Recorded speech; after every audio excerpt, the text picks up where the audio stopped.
Oliver और उसके नए दोस्त सुबह डाइनिंग हॉल में इकट्ठा होते हैं। गाय वहां आता है और उनसे कहता है कि वह अधिक देर तक सो गया था, इसीलिए उसे देर हो गई। पीट चाहता है कि वे नाश्ता जल्दी खत्म करें क्योंकि उनका पूरा दिन क्लासेस से भरा हुआ है। नानाओ जादू की क्लासेस को लेकर बहुत एक्साइटेड है और सोच रही है कि वे क्या सीखेंगे। लूथर गार्लैंड तलवारबाजी की कला के प्रोफेसर हैं। वह छात्रों का अभिवादन करते हैं और पूछते हैं कि क्या वे जानते हैं कि तलवारबाजी की कला क्या होती है। पीट बताता है कि ये तलवार का उपयोग करके प्रदर्शित की जाने वाली तकनीकें हैं। जादुई छड़ी के साथ तलवार का उपयोग 400 साल पहले हुआ था, जब एक प्रसिद्ध जादूगर विल्फ बैडरवेल एक जादू न जानने वाले से युद्ध में हार गए थे।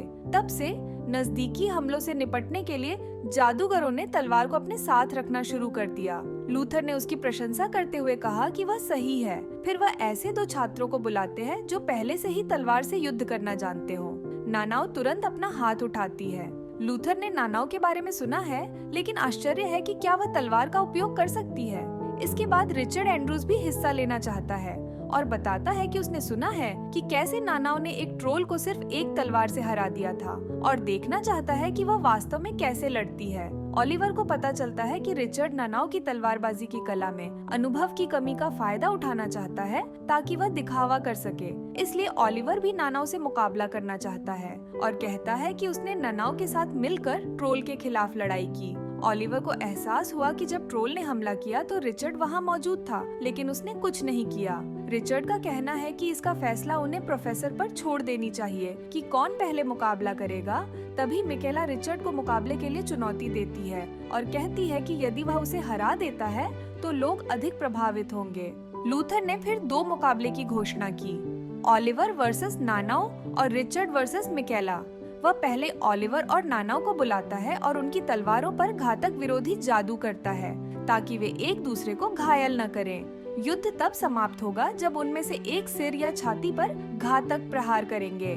चूँकि नानाओ जादू का उपयोग नहीं कर सकती है, ओलिवर का इरादा जादू का उपयोग न करने और आसानी से हार जाने का है, लेकिन उसे याद आता है कि वह समुराई तकनीक का उपयोग कर सकती है।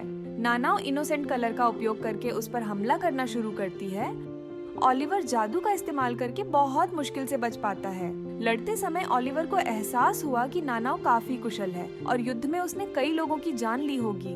नानाओ को एहसास हुआ कि ओलिवर गंभीरता से मुकाबला नहीं कर रहा है और वह रोती है। फिर ओलिवर गंभीर होने का फैसला करता है और दोनों एक दूसरे से गंभीरता से भिड़ते हैं, लेकिन लूथर ने उन्हें यह कहते हुए रोक दिया कि उसने उन्हें एक दूसरे को मारने के लिए नहीं कहा था, क्योंकि अनजाने में उन दोनों ने घातक विरोधी जादू को तोड़ दिया था।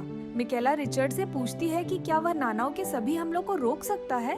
फिर वह लूथर से पूछती है कि क्या वे अपना मुकाबला रद्द कर सकते हैं। रिचर्ड भी सहमत हो जाता है और लूथर उनका मुकाबला रद्द कर देता है। मुकाबले के बाद नानाओ ओलिवर के पास जाती है और उसे बताती है कि उसे मुकाबला करके बहुत मजा आया, लेकिन उसे अफसोस है कि वे इसे खत्म नहीं कर सके और पूछती है कि क्या वे फिर से लड़ सकते हैं। ओलिवर ने यह कहते हुए मना कर दिया कि वह उससे फिर कभी नहीं लड़ेगा, क्योंकि वह उसे मारना नहीं चाहता या वह उसके हाथों मरना नहीं चाहता है। अगली क्लास स्पेलोलॉजी की है, जहां प्रोफेसर फ्रांसिस गिलक्रिस्ट उन्हें बताती हैं कि उन्हें तलवार की नहीं बल्कि केवल जादुई छड़ी की आवश्यकता है, और यदि वे खुद को जादूगर कहते हैं तो उन्हें अपनी समस्याएं केवल जादू से हल करनी होगी। बाद में गाय फ्रांसिस के लेक्चर से थक जाता है और डर रहा है कि बाकी के क्लासेस और भी अधिक कठिन है। केटी अगली क्लास जादुई जीव विज्ञान के लिए एक्साइटेड है। प्रोफेसर वनेसा एल्डिस छात्रों से कहती हैं कि यदि वे पशु प्रेमी टाइप के हैं तो उन्हें अपने आदर्शों को कूड़े में फेंक देना चाहिए, क्योंकि यहाँ वे जादुई जीवों को संसाधनों के रूप में मानते हैं। वनेसा छात्रों को जादुई रेशम के कीड़े देती है और कहती है कि वे जितने चाहें उतने कोकून बना सकते हैं, जब तक उन्हें जादू खिलाया जाएगा। हालांकि अगर वे उन्हें एक ही बार में बहुत अधिक जादू खिला दें तो उनके कोकून काले हो जाते हैं और रेशम के कीड़े राक्षसों में बदल जाते हैं। यदि कोकून काला हो जाता है तो छात्रों को उन्हें स्वयं जलाकर मारना होगा। आज का कार्य 10 रेशम कीटों से 5 सामान्य कोकून का उत्पादन करना है। मिकेला को कोई दिक्कत नहीं होती और वह आसानी से काम पूरा कर लेती है। वह नानाओ की मदद करने का फैसला करती है। पीट ने भी आखिर काम पूरा कर लिया। केटी वास्तव में धीमी गति से आगे बढ़ती है क्योंकि वह एक बार भी फेल नहीं होना चाहती और उन सभी को बचाने का निर्णय लेती है। केटी 10वें प्रयास में असफल हो जाती है और उसे बचाने के लिए कोकून खोलने की कोशिश करती है, लेकिन राक्षस बाहर आता है और उसके हाथ को काट लेता है। मिकेला और ओलिवर तुरंत राक्षस को मार देते हैं, लेकिन वनेसा उन्हें बताती है कि वे दूसरे छात्र की मदद करने के कारण उनके पॉइंट्स कट गए हैं। ओलिवर केटी के साथ नर्स ऑफिस जाता है। वहाँ केटी ने खुलासा किया कि उनके परिवार के पास बहुत सारे जादुई जीव हैं और यहाँ तक कि एक ट्रोल भी है जिसके साथ वह काफी करीब है। वह यह समझती है कि इंसान आगे बढ़ने के लिए जानवरों का इस्तेमाल करते हैं, लेकिन फिर भी वह इसे स्वीकार नहीं करना चाहती और जब वह उन्हें तकलीफ में देखती है तो उसे बुरा लगता है। ओलिवर उसे बताता है कि उसका घर स्वर्ग जैसा लगता है, हालांकि वह अब पृथ्वी पर है जो एक क्रूर जगह है जहां वह एक एंजल बनकर नहीं रह सकती। यदि वह अब भी दयालु बने रहने का निर्णय लेती है तो यह काफी अच्छा होगा। उसे अभी कोई विकल्प चुनने की जरूरत नहीं है, लेकिन उसे पता होना चाहिए कि वह अकेली नहीं है। ओलिवर फिर दरवाजा खोलता है, जिससे पता चलता है कि उसके बाकी के दोस्त दरवाजे पर खड़े होकर उन्हें सुन रहे हैं। बाद में ओलिवर की मुलाकात टेरेसा से होती है, जो उसे बेहतर दोस्त चुनने की सलाह देती है क्योंकि केटी एक रेशम कीट को भी नहीं मार सकती। ओलिवर का कहना है कि वह स्वयं यह निर्णय लेगा। टेरेसा बताती है कि वह मास्टर ग्विन की लैब में वापस जा रही है और कुछ दिन वहीं रहेगी। डिनर के बाद पीट को एहसास हुआ कि उसने अपनी किताब स्पेलोलॉजी के क्लास में छोड़ दी है। ओलिवर कहता है कि उसे यह नहीं मानना चाहिए कि किम्बर्ली में खोई हुई चीजें ढूंढना इतना आसान होगा।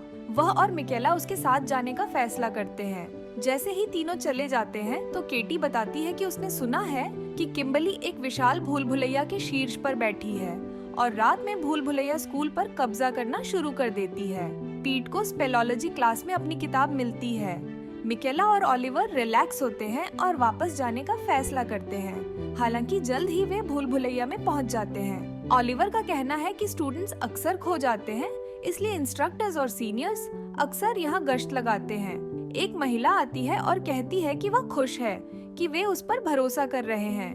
पीट उसकी ओर बढ़ता है, लेकिन ओलिवर उसे रोकता है। वह अपना परिचय 4th ईयर स्टूडेंट ओफिलिया साल्वाडोरी के रूप में देती है। ओलिवर ने उसके बारे में सुना है और बताता है कि उसने उसकी किताब भी पढ़ी थी जो काफी डरावनी थी। ओफिलिया अपने जादू का उपयोग करती है और पीट उसकी ओर बढ़ता है, लेकिन मिशेला उसे रोक देती है। ओफिलिया आश्चर्यचकित है कि ओलिवर पर उसकी जादू का कोई असर नहीं हो रहा। वह उन्हें करीब आने के लिए कहती है, लेकिन ओलिवर मना कर देता है और फिर तीनों भाग जाते हैं। वे एक हड्डी की दीवार से टकराते हैं और एक आदमी दिखाई देता है।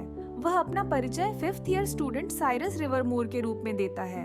तभी ओफिलिया आती है और कहती है कि बातचीत के बीच में भागने में उन्हें कोई हिचकिचाहट नहीं हुई और इसलिए शायद उन्हें डिसिप्लिन सीखने की जरूरत है। इस वीडियो का अगला पार्ट देखने के लिए डिस्क्रिप्शन में दी गई लिंक पर क्लिक करें। वीडियो देखने के लिए आप सभी का धन्यवाद। अगर आपको यह वीडियो पसंद आया है तो वीडियो को लाइक और शेयर करें और ऐसी वीडियोस देखने के लिए मेरे चैनल को सब्सक्राइब करें।